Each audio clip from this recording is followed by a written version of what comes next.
Good afternoon, everyone. My name is Tim Barker. I'm the District Attorney for York County, and we're here today to go ahead and speak to you about the horrific events that occurred yesterday. I don't lie to my constituents. I never will. And so I'm going to say up front, this is extremely difficult.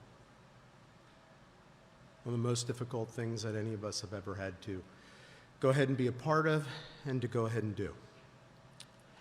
But we're here today to go ahead and give you an initial finding of fact.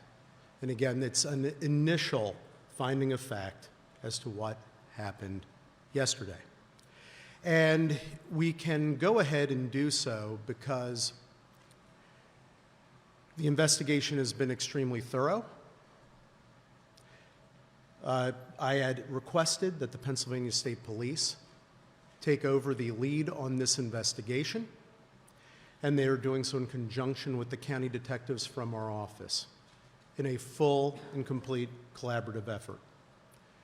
Based upon the information we gathered that was provided from my review, which included being out at the crime scene itself for hours yesterday, being walked through various aspects at the scene, which included also a review of body-worn camera footage, a review of dash cam footage, personally having a chance to see where there were various items of ballistics, physical evidence, and unfortunately, the location of our fallen officers. Based upon this review of information, I will go ahead and deliver an initial finding of fact. This is an initial one. There are many steps that need to be completed as part of this investigation, and there are many questions that I will not answer for you at this time because the investigation is ongoing. And there will be a second briefing once all of that information comes back and is complete. Those of you who know how we operate know that is what we do. We speak with what we can, when we can, but we will not go ahead and state or confirm anything that would be remotely incomplete and not decisive. So, what do we have here? Well, first off, Matthew J. Ruth, he is the actor. And this is the only time I will mention his name. After this, he will only be referred to as actor. What occurred begins actually on September 16th at approximately 11:23 p.m., and we must start there, because this began as an incident of domestic violence. There was a call that came in from the mother of his ex-girlfriend that the actor was spotted on her property with binoculars looking through the residence, looking through a window.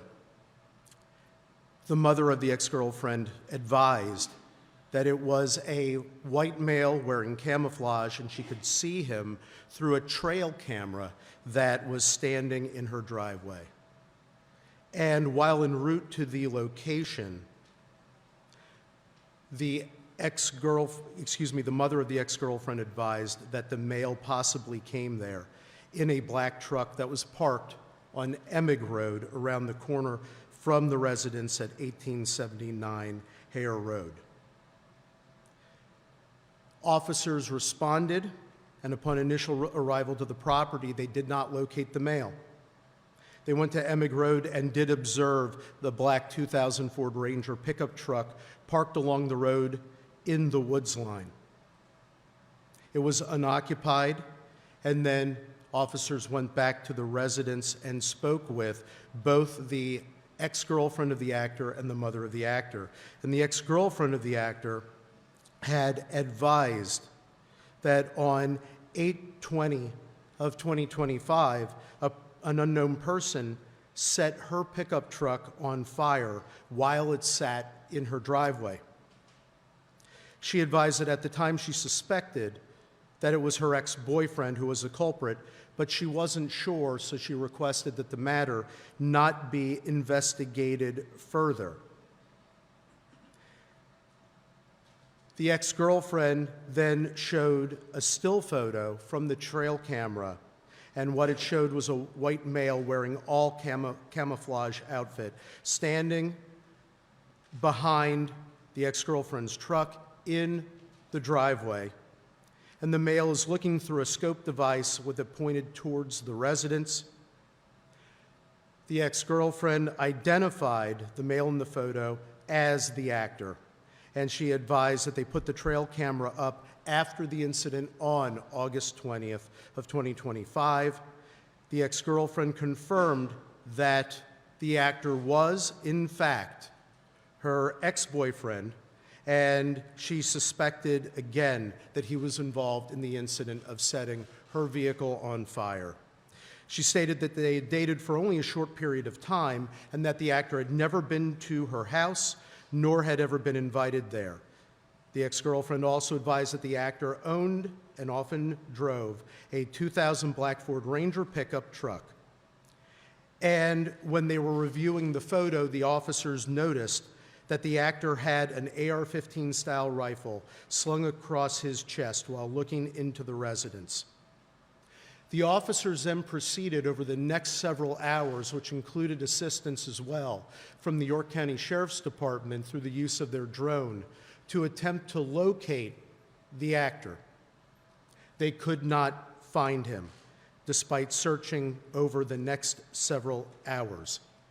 A warrant was sworn out for the actor's arrest, and the charges in that matter included stalking and loitering and prowling at night. The next morning, detectives from the Northern York County Regional Police Department attempted to go ahead and locate and execute a search warrant on the known residence of the actor. Included in executing that search were 3 detectives: Detective Sergeant Cody Becker, Detective Mark Baker, and Detective Isaiah Emenheiser. 2 other detectives also participated in this search. They arrived at the actor's residence and communicated with his family at 12:11 p.m.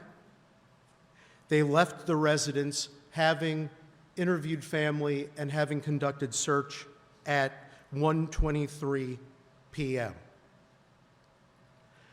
At 2:02 p.m., Detective Sergeant Becker, Detective Baker, Detective Emenheiser, and 2 other Northern Regional detectives arrived on scene at 1879 Hare Road, the location of the incident the previous evening.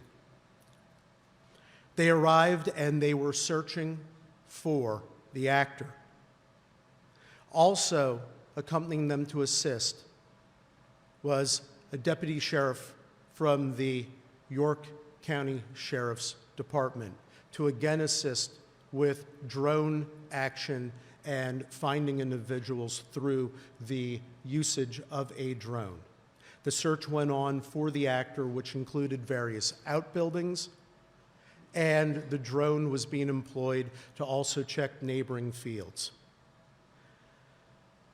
During the course of this search, detectives went to the front door of the residence. They arrived at the door at 2:08 p.m. The initial officer who went to the door was Detective Emenheiser.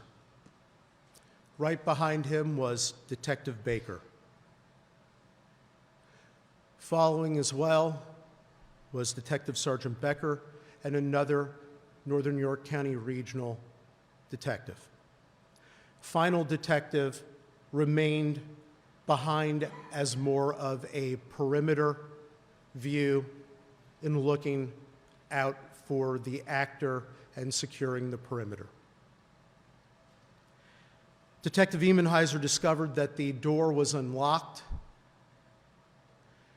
having remembered that the door was left locked by the ex-girlfriend and mother who were not at the residence because they went somewhere else for their safety. They decided that they were going to go in. The door was open, and upon immediately opening the door, the actor repeatedly fired at the officers with multiple rounds from an AR-15 styled rifle with a suppressor, immediately striking Detective Baker, striking Detective Sergeant Becker, striking at Detective Emenheiser, who he and the other Northern York County Regional Detective who were there closest to the house, as they tried to go back for cover position. He repeatedly fired upon them. All 4 detectives went down.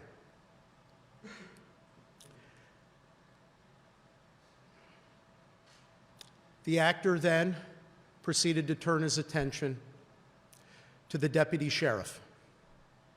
The deputy sheriff and the other Northern York County Regional Detective began to position themselves to return fire.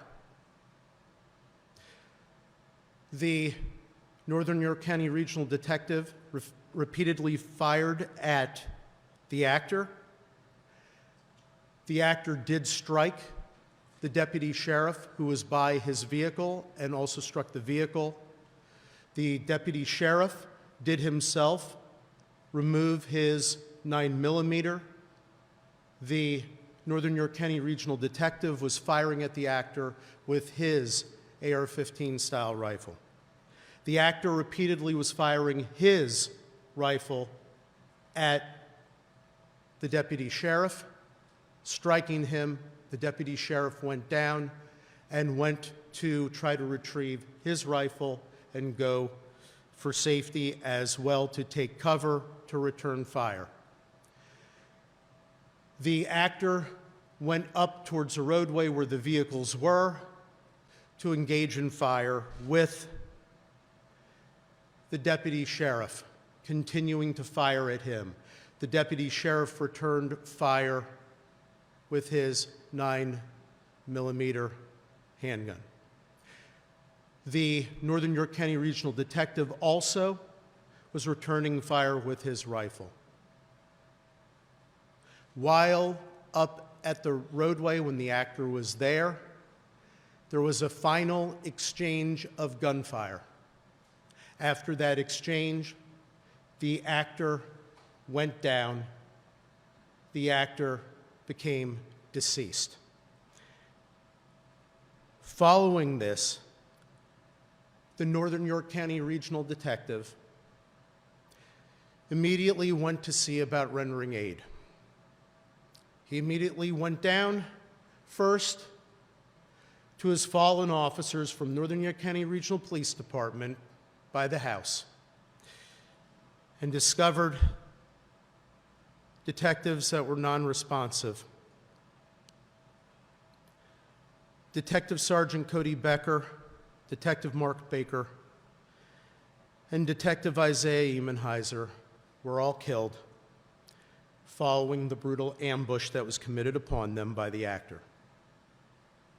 The final Northern York County Regional Detective was critically wounded. The other Northern York County Regional Detective immediately began to render aid as he also called out to have responses from other law enforcement and other emergency responders. After rendering aid there, he realized that the deputy sheriff was also critically injured. The detective for the Northern York County Regional Police Department responded to the deputy sheriff and immediately began rendering aid to him as well. From the time period when the detectives arrived at the front door preparing to enter to when the shooting stopped, they arrived at the front door at 2:08 p.m. All shooting had stopped by 2:10 p.m. and 16 seconds. At 2:14 p.m., the first additional officer arrives, another member of the Northern York County Regional Police Department. The detective rendering aid to the deputy sheriff requests that the other Northern York County Regional officer go over and place handcuffs upon the actor, not knowing his full status at that point. That was done so. And then numerous other law enforcement agencies and emergency personnel came to the scene to assist and render aid. The Pennsylvania State Police, as mentioned previously, took over lead in the investigation assisted by our county detectives. Numerous law enforcement agencies came to help to secure the scene, help with any rescue efforts. And when I say numerous, I can't tell you how proud I am of every single law enforcement officer in this whole county. They all came from everywhere to be there to help in any way they could. A search of the scene revealed numerous locations of various ballistics evidence that in a future briefing we will be able to catalog to go ahead and explain what it is following ballistics testing and following other information. Needless to say, at this point in time, from what I was able to observe on scene as shown and explained to me by the investigators, it corroborates fully what we have just stated and also shown through visual and also through other interviews.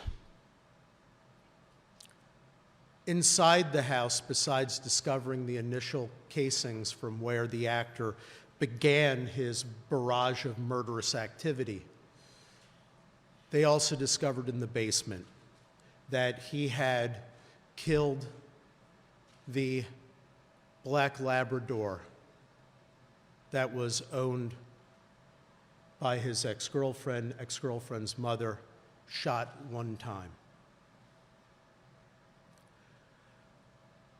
We are currently investigating further aspects of motive. So we will not speculate on the full profile of the actor. Numerous other search warrants have been executed. Other things are being analyzed. There is one motive, though, that is clear for everything, and that is the hateful scourge of domestic violence. That is what brought us here. That is what brought law enforcement here. That is what started all the activity.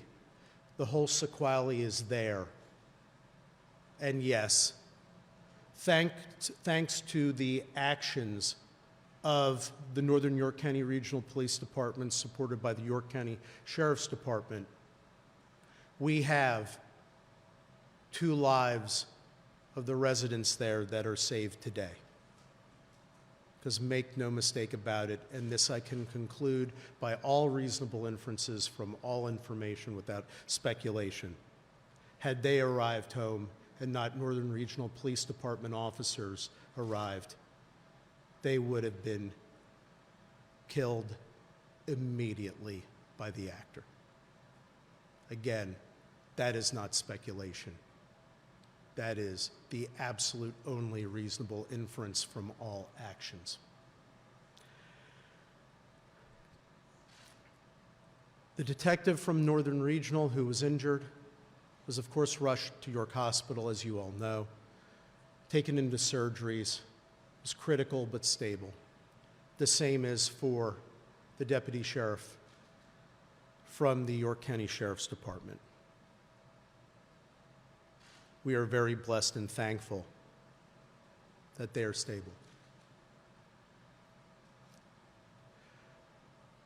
In terms of some legal aspects, One of the things that I wanted to make clear of right now, although it be crystal clear and obvious to any human being on the planet, but just to make sure that this is articulated legally, all actions by law enforcement were justified.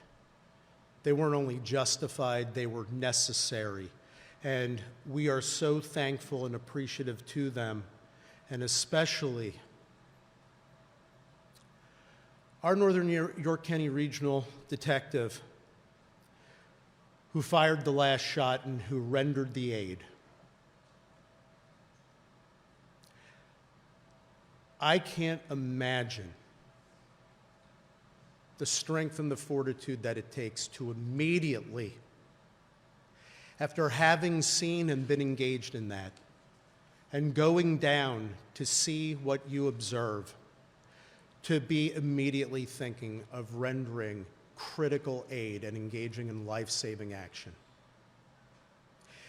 He saved many lives that day. If the actor was not eliminated and his threat and murderous rampage eliminated, who knows where this would have stopped.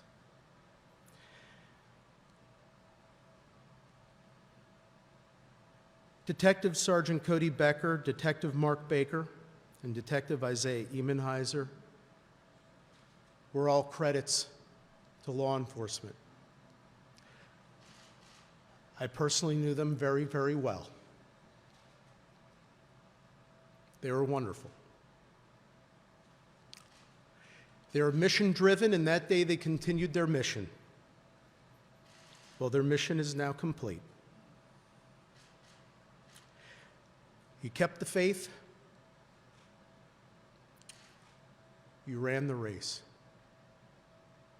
You fought more than a good fight. You fought the critical fight for us. Job well done. Mission well served. And we will love you forever and all eternity. Final comment I want to make is about York County. This is my home. This is our home.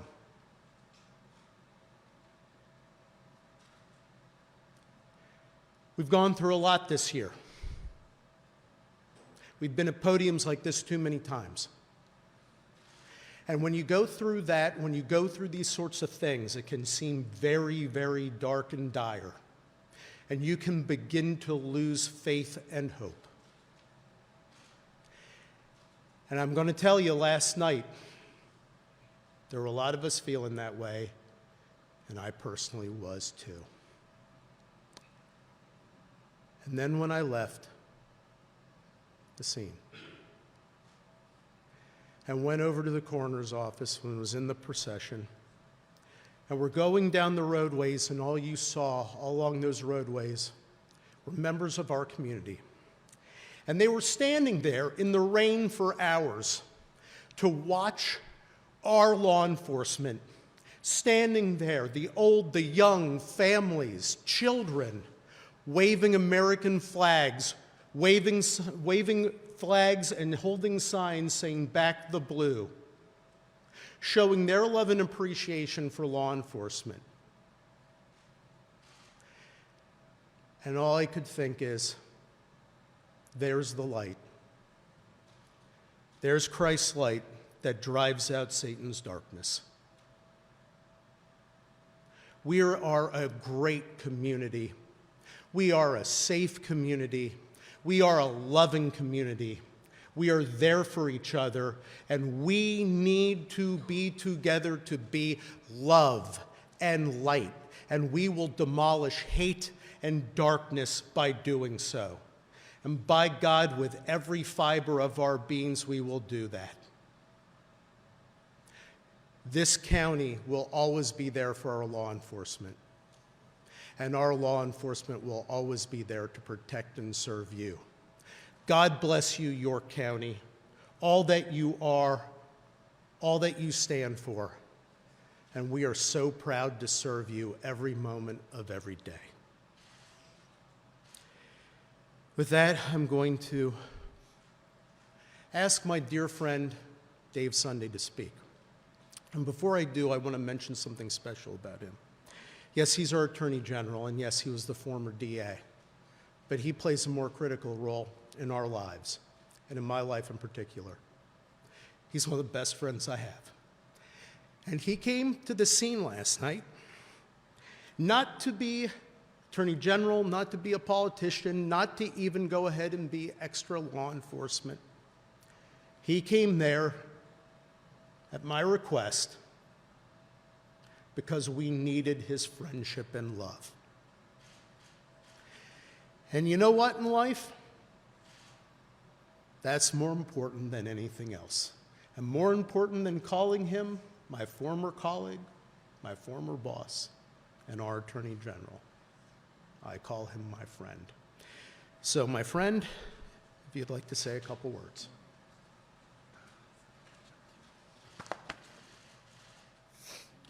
One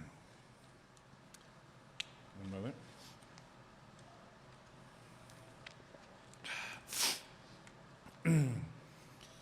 Good afternoon. After tragedies like this, we often look for reasons to explain unreasonable and unexplainable events, but oftentimes none come.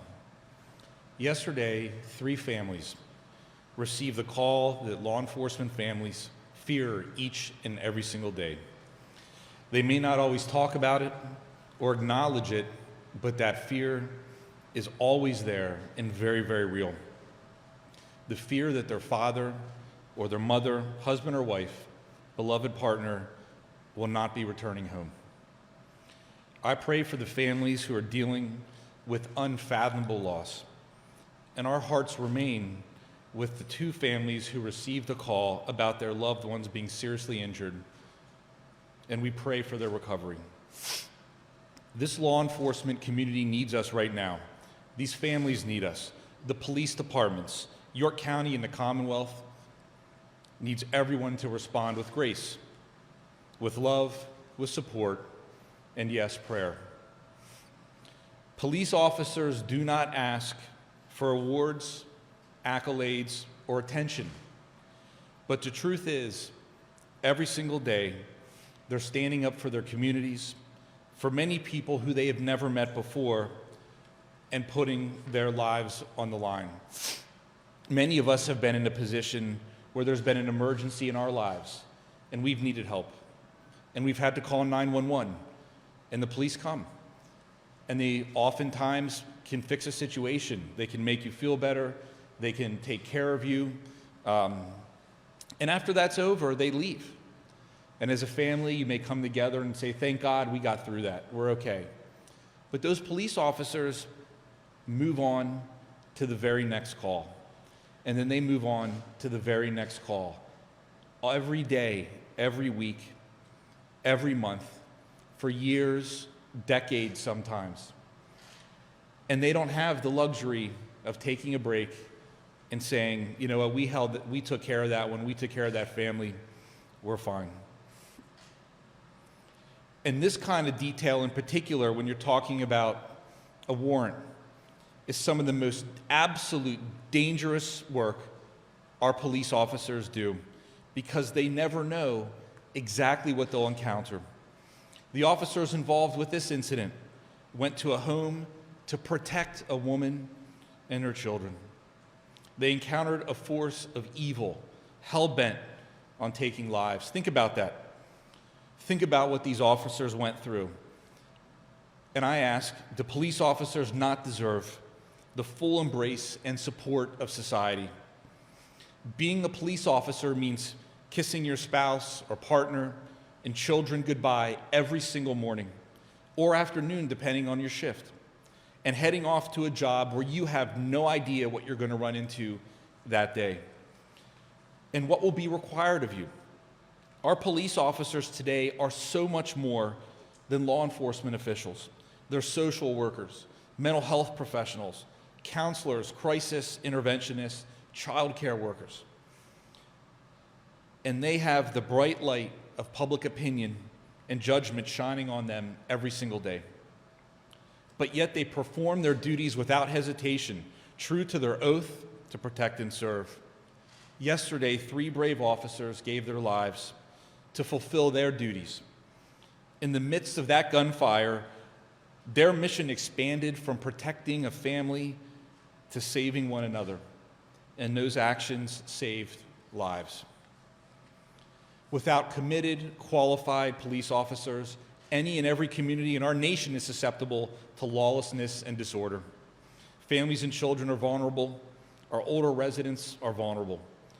Who's going to hold the line between a free society and lawlessness? Well, we all can play a role. I've heard it said before that more and more we have come to expect less and less from each other. Looking around our world, it's hard to argue with that. Society has become programmed to devalue human life. Perhaps it's social media or the news environment that thrives on outrage, or the loss of in-person connections and relationships. But that doesn't mean that we have to accept it. We have to get past the attitude that we are not each other's keeper. Step away from the keyboard and talk to a stranger, talk to a neighbor, find a place to lend a hand. If we can't get beyond that attitude of selfishness for the sake of our society, then do it for the sake of these men, these heroes and their families. As one of Pennsylvania's most famous and favorite sons, Fred Rogers once said, "Look for the helpers." I implore us all to not only seek out the helpers, but support and empower them, emulate them. Again, the answers we seek, the logic or reasoning to explain how such a horrible, unimaginable tragedy can happen, they are hard to come by. So let's not rely on answers and instead take action. Not all of us swear the oath to protect and serve. Not all of us put on a uniform, but we are all capable of being the unrelenting force that overcomes evil. And I think we are. Late last night, after spending the evening at the scene of this horrific crime with our fallen heroes,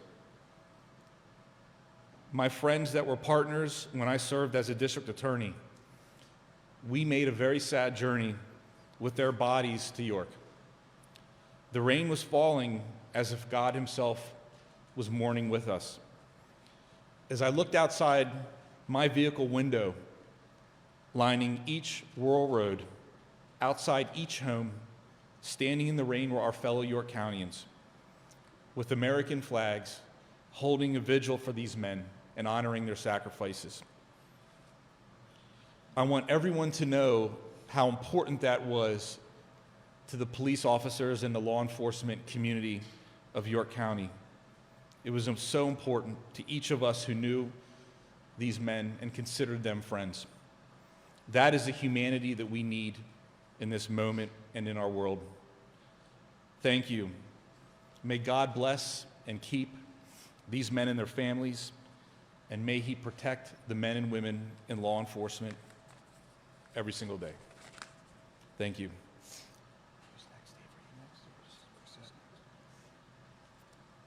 Pennsylvania State Police Commissioner Chris Parris.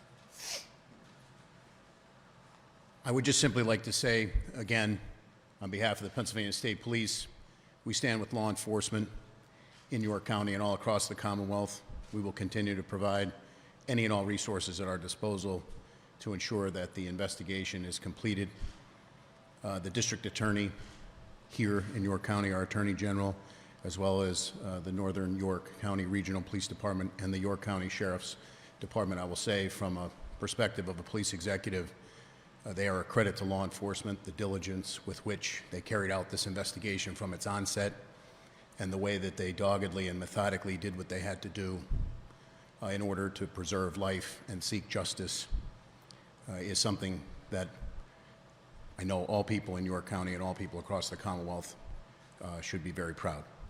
So we continue to support law enforcement services here. We will continue to do so. Our members' assistance people will be here with the Sheriff's Office as well as the Northern York County Regional Police.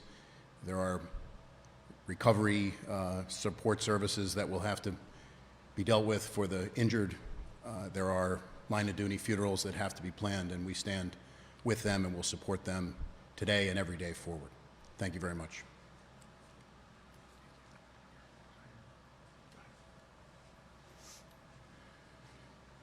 I stand here today to tell you the obvious. Our office is grieving. Our community is grieving. Our fellow men and brothers and sisters in blue are grieving. But what I can tell you, the only way we're going to get through this is prayer. And the support and the overwhelming support from our community, our law enforcement brothers and sisters, helps us to get through this. What I'd ask you to do is pray for my fellow colleague, Dave Lash. 3 of his men paid the ultimate sacrifice. And our condolences go out to you and your family members and to your support staff, because truly without them, we are nothing. They support us every day. I see them over there grieving. I would ask you to go home and pray. And with God's grace, we'll get through this. And pray for one of my officers that are now in surgery comes through. Appreciate the public support. Thank you.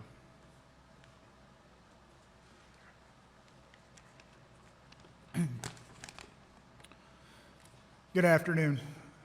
My name is Dave Lash. I'm the Chief of Police of the Northern York County Regional Police Department. Yesterday was a dark day for the Northern York County Regional Police Department and for all of York County and our communities.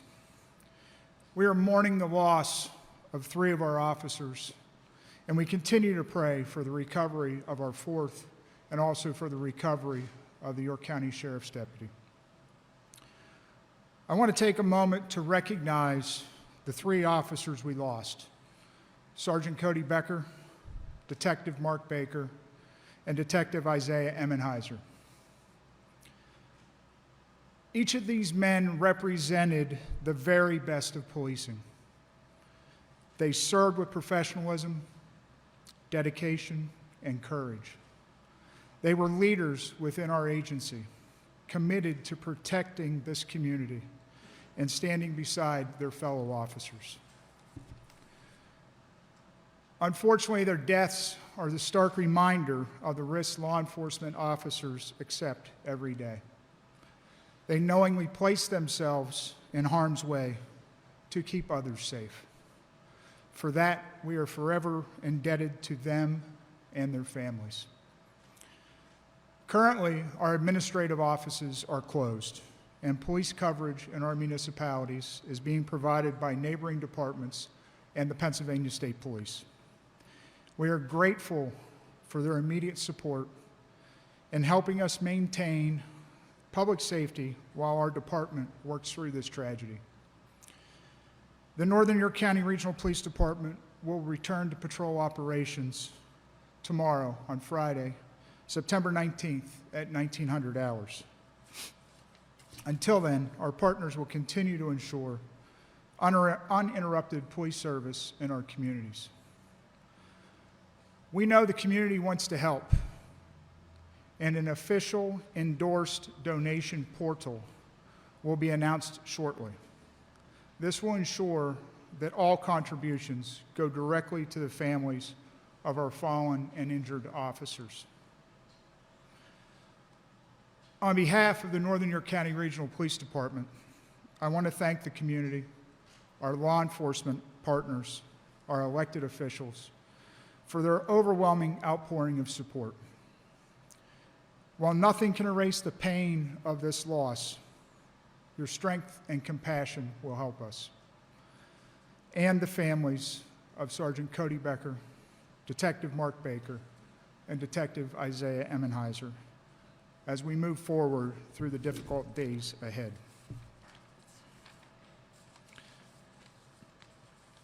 Thank you.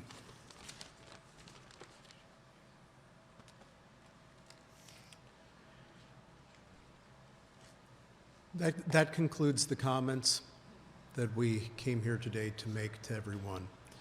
I will be willing to take just a couple of questions, and the reason why I say that, those of you who are familiar with what we do in these circumstances. There will be a complete and full briefing in the future when the investigation is complete.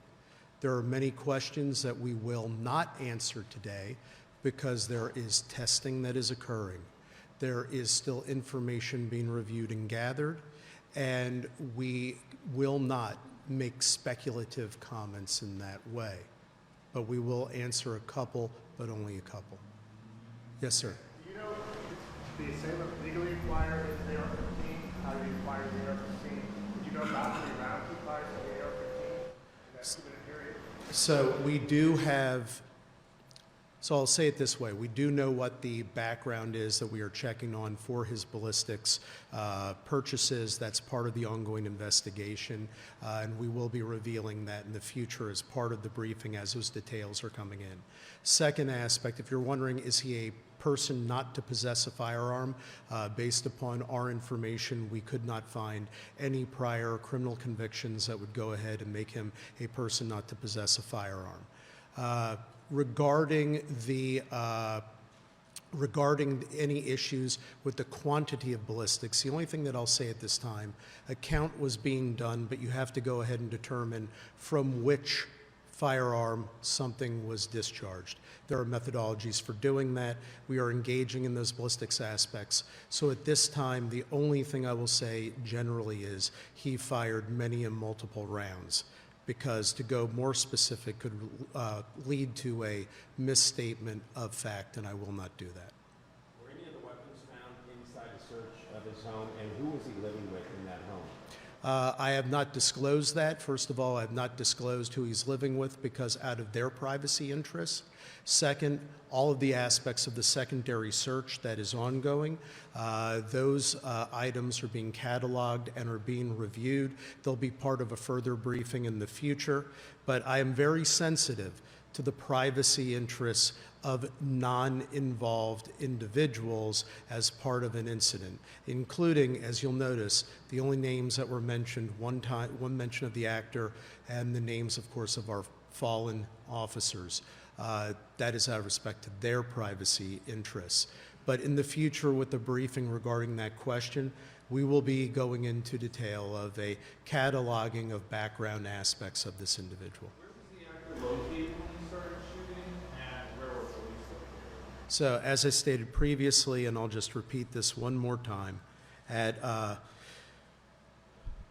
2:08 p.m., the officers were at the front door of the residence, what we are designating as the front door of the residence. The actor was just inside the door. When the door opened is when he began to fire. How did he enter? What's that? How did he enter the home? I'm sorry, you got to speak loud. How did he get access into the home? So that is under investigation and review as well. They were conducting a more thorough search of the house, looking for those aspects. One thing we do know about him from what we were able to reveal at this point with full confidence and certainty is he carefully surveilled the entire residence and the outbuilding areas.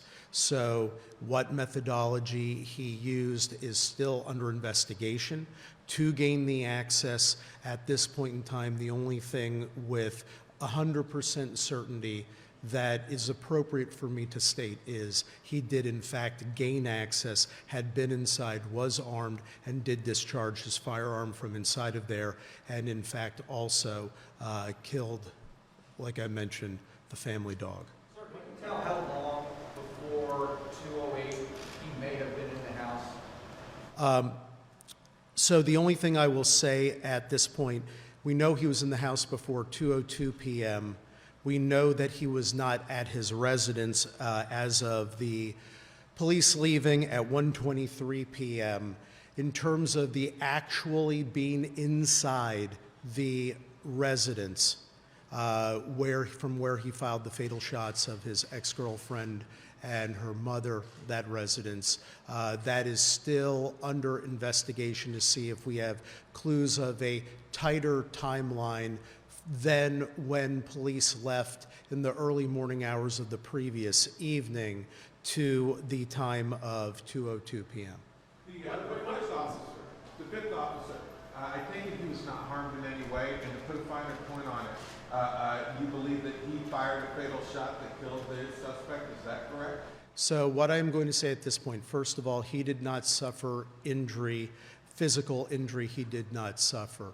The trauma of an incident like this is unimaginable, but he did not suffer physical injury. Concerning the exact wound locations, ballistic aspects, all the things that will go into those evaluations, the reason why I do not want to comment on any of those matters at this time is, first of all, we have autopsies that are pending. They're occurring Friday and Saturday. There will be autopsy reports. And then there will be ballistic reviews. And I want to make sure that the next time I come before you, that I am able to state definitively what the order and aspects of the shots were from which weapon. So accordingly, that's why I am being resistant at this time. My statement of justification is blanket for every member of law enforcement, regardless what, where, whom, every single one of them, every action they took was 100% justified. But the specifics will be coming. But I must have those aspects of the investigation completed. It could be self-inflicted. What I have done at this time is I am waiting to go ahead and hear every aspect of the ballistics. There are many things that I do know. I do not commit to anything without having all information. So if I sound uncommittal, it's because every time that somebody says a comment of speculation, so many times it gets proven wrong, and then it leads to more harm than good. So I am only going to state that it was a final exchange of fire. We know that for a fact from the evidence that we have. Following the final exchange of fire, the actor became deceased. So I will leave it at that. You will know more in the future. I will take one more question because I know many of these questions will be the subject of the next briefing, and I hate having to repeatedly say this to all of you. Knowing that the actor was potentially armed, what precautions did your detectives and officers take in issuing a warrant for a potentially dangerous individual? So they did get the arrest warrant, as I stated. They did a complete search of the whole area that night. They went over to the actor's home the next day. They made sure that the township police department of the area where he lived, that they were alerted. And these are plainclothes detectives, but they also do wear their bulletproof vests. They were equipped to go ahead and go into harm's way. But the unfortunate aspect is, given the nature of where, when, and how the ambush by the actor occurred, that there is no time for response. They did go ahead and proceed as you would expect law enforcement to proceed to try to protect our community. There was multiple communication. There was use of drones to try to go ahead and determine where he potentially could have been hiding. So yes, they were actively looking to protect the community. And additionally, I will add, as I stated before, the ex-girlfriend and mother who were directly in harm's way, they were not there. They were staying elsewhere. And they knew not to come back. And it was law enforcement who were the ones that went. It was our detectives from Northern York County Regional and our sheriff's deputy who went to make sure and see if they could provide ultimate safety. And rather than being able to provide ultimate safety, they wound up having to provide ultimate sacrifice. Aside from the car fire potential, or were there any other threats made to this woman or her family that you're aware of? I'm not going to go into anything beyond what was the previous affidavit of probable cause from which I was citing that contained the stalking allegations. There are further aspects from interviews that continue to be developed, but that's the last, that is the last part of information I want to stick to from that aspect for right now, what is known, defined of public record, because it's very important to do so at this occasion. Thank you all very much for being here. Chief, can you spell the names of the slain officers, please, and their ages?